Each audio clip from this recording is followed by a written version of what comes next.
Mengikuti kegiatan berbagi praktek baik aksi nyata dari tugas dari pendidikan guru penggerak modul 1.4 yaitu budaya positif. Saya di sini bukan menggurui, saya hanya berbagi ilmu supaya ilmu yang saya dapat di pendidikan guru penggerak ini bisa diimplementasikan di lembaga kita dan mudah-mudahan kedepannya lembaga kita tetap semakin maju, semakin jaya, dan nanti pembelajarannya sesuai dengan filosofi Ki Hajar Dewantara, yaitu berpihak kepada anak. Pada siang hari ini saya akan menyampaikan tentang budaya positif. Apa saja yang akan disampaikan pada siang hari ini, yaitu diantaranya disiplin positif, teori motivasi, restitusi, keyakinan kelas, kebutuhan dasar manusia, dan 5 posisi kontrol. Disiplin adalah tujuan kegiatannya menjelaskan makna disiplin dan mengamati penerapannya di lingkungannya, serta kaitan teori kontrol dengan 3 motivasi perilaku manusia. Pentingnya memilih dan menentukan nilai-nilai kebajikan yang akan diyakini dan disepakati seluruh warga sekolah sehingga kelak tercipta budaya positif. Makna disiplin dalam budaya kita, disiplin dimaknai menjadi sesuatu yang dilakukan seseorang pada orang lain untuk mendapatkan kepatuhan. Ki Hajar mengatakan bahwa untuk mencapai kemerdekaan atau dalam konteks pendidikan kita saat ini, untuk menciptakan murid yang merdeka, syarat utamanya adalah harus ada disiplin yang kuat. Disiplin sendiri itu ada disiplin intrinsik dan disiplin ekstrinsik. Disiplin intrinsik itu disiplin yang timbul pada diri sendiri, pada di dalam diri kita. Sedangkan ekstrinsik itu timbul dari faktor dari luar. Contohnya misalnya kita disiplin karena ingin mendapat pujian, ingin mendapat penghargaan. Mudah-mudahan kita semua tidak termasuk disiplin yang ekstrinsik. Nilai-nilai kebijakan universal itu untuk mencapai anak Indonesia yang kita kenal dengan profil pelajar Pancasila. Tujuan dari pendidikan saat ini yaitu membentuk pelajar, membentuk anak atau mewujudkan profil pelajar Pancasila yang terdiri dari beriman dan bertakwa kepada Tuhan Yang Maha Esa, serta berakhlak mulia, mandiri, kreatif, gotong royong, dan bernalar kritis.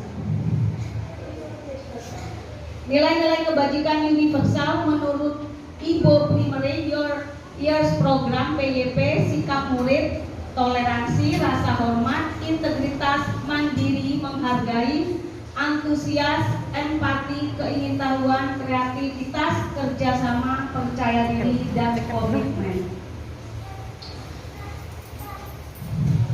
Ini teori motivasi yang saya ambil dari blog pendidikan. Kerja seorang guru tidak ubah seperti kerja seorang petani yang senantiasa membuang duri serta mencabut rumput yang tumbuh di celah-celah tanamannya. Seperti filosofi Ki Hajar Dewantara mengatakan bahwa menanamlah seperti petani, yaitu menanam atau menggunakan benih-benih. Benih-benih itu yang kita dapatkan, ada yang benih unggul, ada yang benih yang kurang unggul. Jadi di lembaga benih-benih yang unggul kita motivasi lagi, benih-benih yang kurang unggul kita lebih dekat lagi ke anak-anak apa yang perlu dikembangkan. Nah, ini tadi yang teori motivasi. Ya, ada 3 motivasi perilaku manusia. 1 untuk menghindari ketidaknyamanan atau hukuman. Ini tadi yang saya sebutkan dari motivasi eksternal. Ini adalah tingkat terendah dari motivasi perilaku manusia. Biasanya orang yang bermotivasi ini perilakunya untuk menghindari atau hukuman ketidaknyamanan, akan bertanya apa yang akan terjadi apabila saya tidak melakukannya. Berarti dia ada unsur terpaksa. Ya benar, terima kasih. Yang kedua yaitu untuk mendapatkan imbalan atau penghargaan dari orang lain. Ini juga termasuk eksternal. 1 tingkat di atas motivasi yang pertama. Di sini orang berperilaku untuk mendapatkan imbalan dari orang lain karena dia merasa disiplin. Misalnya anak-anak, dia datang pagi ingin dapat permen dari bundanya, dia datang pagi ingin dapat bintang atau nilai yang bagus, seperti itu. Yang ketiga ini motivasi eksternal, untuk menjadi orang yang mereka inginkan dan menghargai diri sendiri dengan nilai-nilai yang mereka percaya. Jadi motivasi yang seperti ini dia sudah timbul dari dalam dirinya. Dia mau datang pagi karena dia punya tanggung jawab, bukan karena untuk ingin disanjung atau apa, karena dia ingin menghargai dirinya sendiri. Oh iya, aku punya tanggung jawab di sekolah, harus menjaga anak, jadi saya harus datang lebih pagi lagi. Budaya positif dengan pendekatan restitusi. Restitusi bukan untuk menebus kesalahan, namun untuk belajar dari kesalahan. Pendekatan restitusi sebenarnya juga berhubungan dengan usaha untuk menebus kesalahan, tetapi sebaiknya merupakan inisiatif dari murid-murid yang dilakukan. Ini saya praktekkan kemarin dengan Jiki dan Dia. Jadi jika ada anak yang salah, jadi kita tidak boleh langsung memarahi, tidak boleh langsung menyelesaikan permasalahannya pada saat itu, karena kita biasanya langsung emosi. Kita tahan dulu, baru kalau sudah beberapa waktu kita panggil anak itu, kenapa, terus apa, setelah itu baru kita masuki dengan disiplin-disiplin yang tadi. Restitusi memperbaiki hubungan. Restitusi adalah tentang memperbaiki hubungan dan memperkuatnya. Restitusi juga membantu murid-murid dalam hal mereka ingin menjadi orang seperti apa dan bagaimana mereka ingin diperlakukan. restitusi adalah proses refleksi dan pemulihan. Proses ini menciptakan kondisi yang aman bagi murid untuk menjadi jujur pada diri mereka sendiri dan mengevaluasi dampak dari tindakan mereka pada orang lain. Ketika proses pemulihan dan evaluasi diri telah selesai, mereka bisa mulai berpikir tentang apa yang bisa dilakukan untuk menebus kesalahan mereka kepada orang lain. Restitusi bukan sebuah tawaran, juga bukan paksaan. Sangat penting bagi guru untuk menciptakan kondisi yang membuat murid bersedia menyelesaikan masalah dan berbuat lebih baik lagi dengan berkata, tidak apa-apa kok, berbuat salah itu manusiawi, semua orang pasti pernah berbuat salah. Pembicaraan ini bersifat tawaran, bukan paksaan. Bukan mengatakan, kamu harus lakukan ini, kalau tidak maka ya. Kita tidak ingin menciptakan rasa bersalah pada diri anak dengan bertanya seperti itu. Kalau guru melihat rasa bersalah di wajah murid, maka guru harus cepat-cepat mengatakan, tidak apa-apa kok berbuat salah. Yang penting nanti tidak mengulanginya lagi dengan cara kita bimbing. Yang keempat, restitusi menuntun untuk melihat ke dalam diri. Dalam proses restitusi, kita akan melihat adanya ketidakselarasan antara tindakan murid yang berbuat salah dan keyakinan mereka tentang orang seperti apa yang mereka inginkan. Untuk membimbing proses pemulihan diri, guru bisa bertanya pada mereka, kamu ingin menjadi seperti apa? Kamu akan terlihat, terdengar, dan terasa seperti apa kalau kamu sudah menjadi orang seperti itu. Mungkin dari kata-kata ini bisa digunakan di jenjang sekolah yang lebih tinggi ya. Tapi kita bisa menggunakan ke anak-anak kita yang di tingkat PAUD dengan kata-kata yang lebih sederhana. Contohnya, nanti kamu mau jadi apa kalau sudah besar? Ya kan anak-anak bercerita mau jadi dokter, mau jadi polisi. Nanti kita masukkan kalau mau jadi polisi harus iya dengan kata disiplin, harus patuh, belajar, iya. Inilah segitiga restitusi. Pada saat anak mengalami permasalahan seperti Jiki ya, Jiki datang terlambat. Itu nanti agak siangnya baru kita panggil. Kenapa Jiki terlambat? Pasti dia cerita. Pasti anak itu melakukan kesalahan itu karena ada penyebabnya. Jadi kita gali dulu. Ini ada menstabilkan identitas untuk anak merasa gagal karena berbuat salah menjadi positif terhadapnya. Kenapa tadi Jiki salah? Kenapa tadi Jiki datang siang? Akhirnya aku tadi malam tidur malam. Iya benar.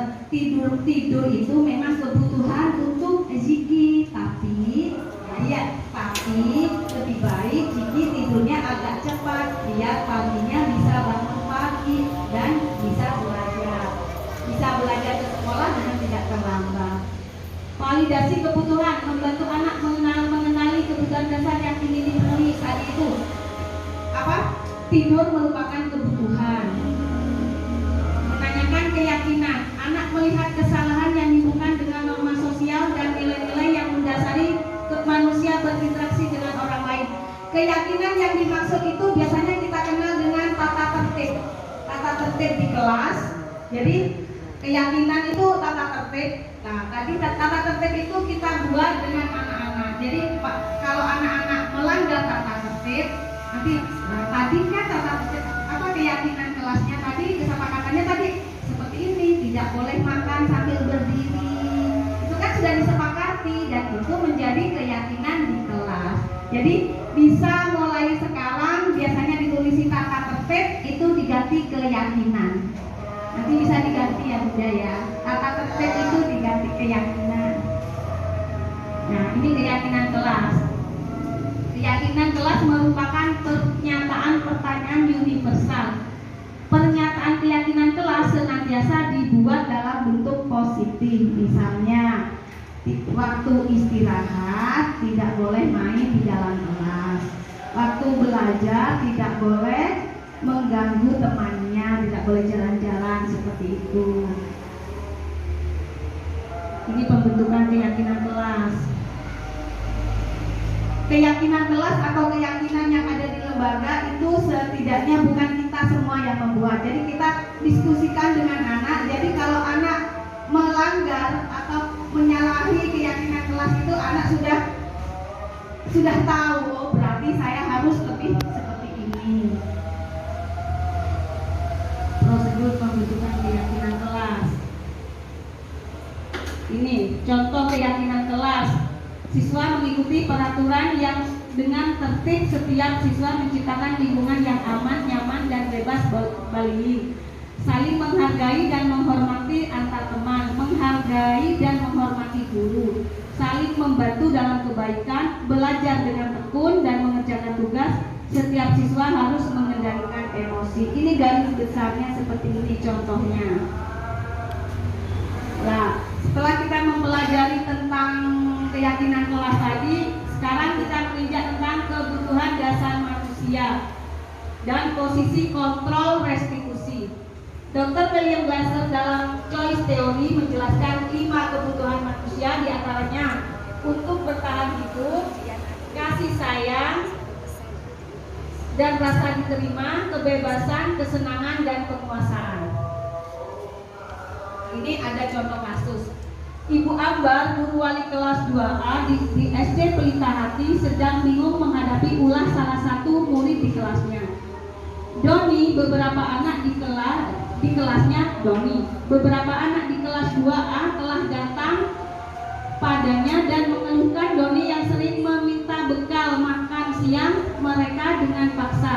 Jika akan menghadapi situasi seperti Ibu Ambar, apa yang akan Anda lakukan? Menurut Anda, kira-kira apa alasan Doni melakukan hal ini? Nah, ini kebutuhan dasarnya dari permasalahan kasus tadi. Ini kebutuhan bertahan hidup. Kebutuhan bertahan hidup adalah kebutuhan yang bersifat fisiologis.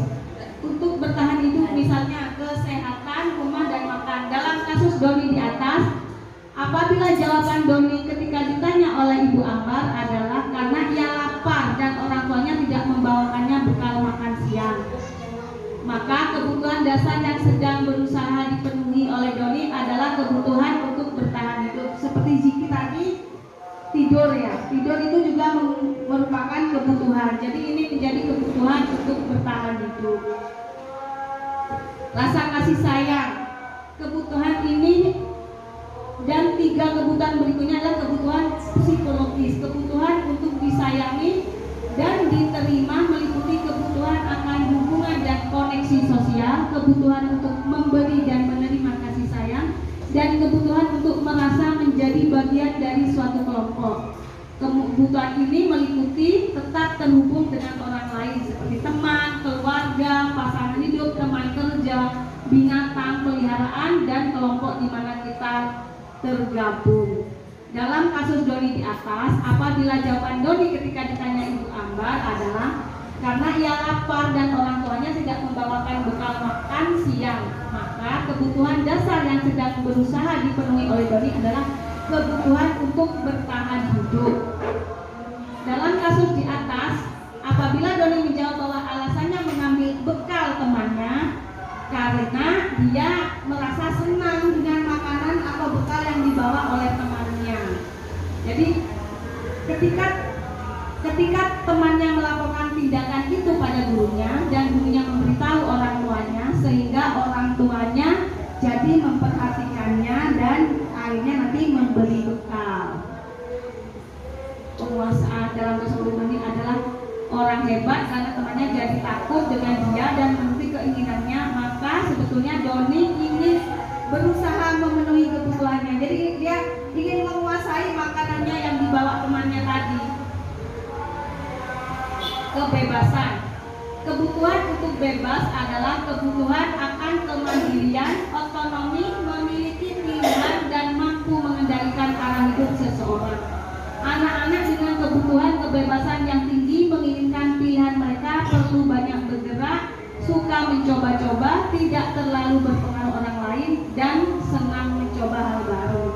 Bila jawaban Doni di atas bahwa dia merasa bosan dengan makanan yang disediakan oleh orang tuanya karena ibunya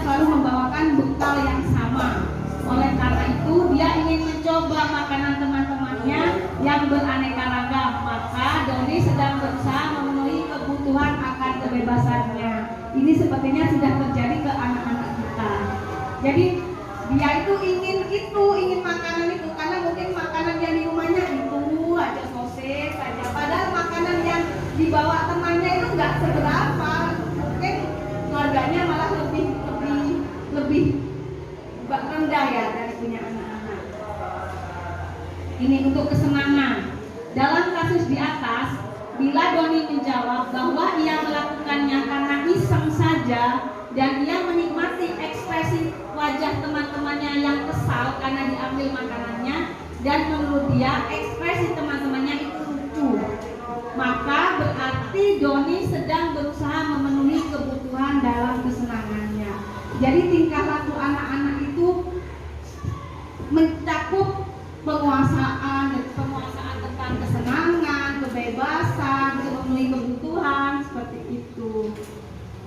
Nah, ini posisi kontrol yang ada pada diri kita sebagai guru. Menurut Dian Gosen menjelaskan 5 posisi kontrol guru dalam restitusi. 1. Penghukum. 2. Pembuat rasa bersalah. 3. Teman. 4. Pemantau. 5. Manajer. Kira-kira kita sering yang mana ya? Biasanya kita itu ini sama ini ya. Ini untuk penghukum. Seorang penghukum bisa menggunakan hukuman fisik maupun verbal. Orang-orang yang menjalankan posisi penghukum senantiasa mengatakan bahwa sekolah memerlukan sistem atau alat yang dapat lebih menekan pada murid-murid lebih dalam lagi.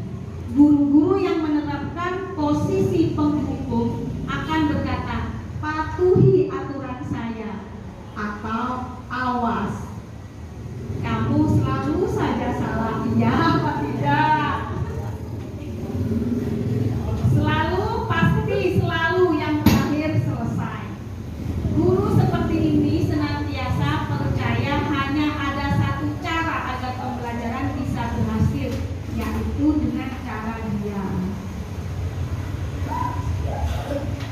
Yang ini membuat merasa bersalah. Pada posisi ini biasanya guru akan bersuara lebih lembut. Membuat rasa bersalah akan menggunakan keheningan yang membuat orang lain merasa tidak nyaman, bersalah atau rendah diri. Kata-kata yang keluar dengan lembut akan seperti, ibu sangat kecewa sekali dengan kamu. Berapa kali bapak harus memberitahu kamu ya? Gimana coba kalau orang tua kamu tahu kamu berbuat begini? Di posisi ini, murid akan memiliki penilaian diri yang buruk tentang diri mereka. Murid merasa tidak berharga dan telah mengecewakan orang-orang yang mereka sayangi. Posisi kontrol berikutnya yaitu sebagai teman. Guru pada posisi ini tidak akan menyakiti murid, namun akan tetap berupaya mengontrol murid melalui persuasi. Posisi teman pada guru bisa negatif ataupun positif. Positif di sini berupa hubungan baik yang terjalin antar guru dan murid. Guru di posisi teman menggunakan hubungan baik dan humor untuk mempengaruhi seseorang. Mereka akan berkata, ayo bantulah demi Bapak ya. Ayo ingat kita bantuan Bapak selama ini. Ayo ingat tidak bantuan Bapak selama ini. Ya sudah, kali ini tidak apa-apa. Nanti ibu bantu bereskan. Hal negatif dari posisi teman adalah bila suatu saat guru tersebut tidak membantu, maka murid akan kecewa dan berkata, saya pikir bapak atau ibu teman saya. Posisi kontrol yang keempat yaitu pemantau. Pemantau berarti mengawasi. Pada saat kita mengawasi, kita bertanggung jawab atas perilaku orang-orang yang kita awasi. Posisi pemantau berdasarkan pada peraturan-peraturan dan konsekuensi. Dengan menggunakan sanksi atau konsekuensi konsekuensi, kita dapat memisahkan hubungan pribadi kita dengan murid sebagai seseorang yang menjalankan posisi pemantau. Pertanyaan yang diajukan seorang pemantau, peraturannya apa? Apa yang telah kamu lakukan? Sanksi atau konsekuensi? Apa? Seorang pemantau sangat mengandalkan penghitungan, catatan, data yang dapat digunakan sebagai bukti atas perilaku seseorang. Posisi ini akan menggunakan stiker, slip catatan, daftar cek, atau poin. Biasanya kalau di tingkat SMP, SMA itu menggunakan poin. Posisi pemantau sendiri berawal dari teori stimulus respon yang menunjukkan tanggung jawab guru dalam mengontrol murid. Ini posisi yang terakhir, yaitu manajer. Posisi manajer adalah posisi di mana guru berbuat sesuatu bersama dengan murid, mempersilahkan murid mempertanggungjawabkan perilakunya, mendukung murid agar dapat menemukan solusi atas permasalahannya sendiri. Seorang manajer akan berkata, apa yang kita yakini? Kembali ke keyakinan kelas tadi, ke peraturan kelas. Apakah kamu meyakininya? Jika kamu meyakininya, apakah kamu bersedia memperbaikinya? Jika kamu memperbaiki ini, hal ini menunjukkan apa tentang dirimu? Apa rencana kamu untuk memperbaiki hal ini? Tugas seorang manajer bukan untuk mengatur perilaku seseorang. Kita membimbing murid untuk dapat mengatur dirinya. Jadi mudah-mudahan setelah dapat teori ini, kita bisa memposisikan kita sebagai manajer. Sebagai manajer, karena posisi manajer ini tidak menyalahkan murid, tidak menyalahkan murid. Jadi kata-katanya juga tidak menyakiti atau menyinggung perasaan murid. Ada lagi tentang hukuman dan konsekuensi. Hukuman itu kan tentang fisik. Misalnya terlambat, biasanya terjadi di jenjang yang lebih tinggi, terlambat disuruh lari, atau jadi hukuman itu yang membuat anak-anak itu jangka panjang dia merasa malu. Terus kalau restitusi itu memperbaiki. Menurut bunda-bunda, konsekuensi itu bagus apa tidak? Jadi kalau anak ini melakukan kesalahan, konsekuensinya ini bagus. Ada lagi? Disesuaikan dengan usia. Ya. Beda antara TK dengan lebih. Ya, terima kasih.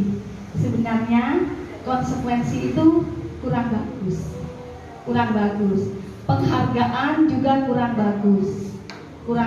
Karena apa? Anak, ya tadi, akhirnya anak terbentuk disiplinnya atau terbentuk perilakunya itu karena ada apanya nanti ya. Jadi tidak timbul dari diri sendiri. Jadi sempat kita kemarin itu diskusi konsekuensi, ada hukuman, ada konsekuensi. Ternyata itu kurang bagus. Yang bagus itu tadi restitusi. Jadi tidak ada imbalan untuk anak-anak, tidak ada hukuman yang berat. Jadi konsekuensi tetap kurang mendidik ya. Ngasih penghargaan juga kurang mendidik. Selama ini bukan hanya kita ya, semua guru-guru, mungkin guru-guru yang ada di Kota Probolinggo itu menganggap konsekuensi itu baik, penghargaan itu baik. Penghargaan itu ada sisi negatifnya ya. Mudah-mudahan kita nanti dengan adanya program guru penggerak, Merdeka Mengajar, dan apalagi kita ini di bawah benderanya Ki Hajar Dewantara, mudah-mudahan pembelajaran kita sesuai dengan filosofi yang sudah diajar, yang sudah diberikan, yang sesuai dengan pemikiran Ki Hajar Dewantara. Jadi Kalau sekolah lain masih baru mendapatkan, kalau kita secara tidak langsung sudah mendapatkan sudah lama ketika ada tamu dari majelis luhur, dari kegiatan-kegiatan ketaman-siswaan itu sudah disebutkan. Awalnya saya di guru penggerak itu kaget kenapa Bunda? Karena ya kok ini tentang pemikiran KHD, sedangkan pemikiran KHD itu pembelajaran, sebenarnya pemikiran KHD itu sudah dulu ya, penerapan di pembelajaran itu sudah bukan untuk Merdeka Belajar ini, bukan untuk kurikulum Merdeka Belajar, sebelumnya sudah sesuai pemikiran KHD. Pendidikan berpusat pada anak, atau kalau di taman siswa itu menghamba pada anak. Jadi kita menghamba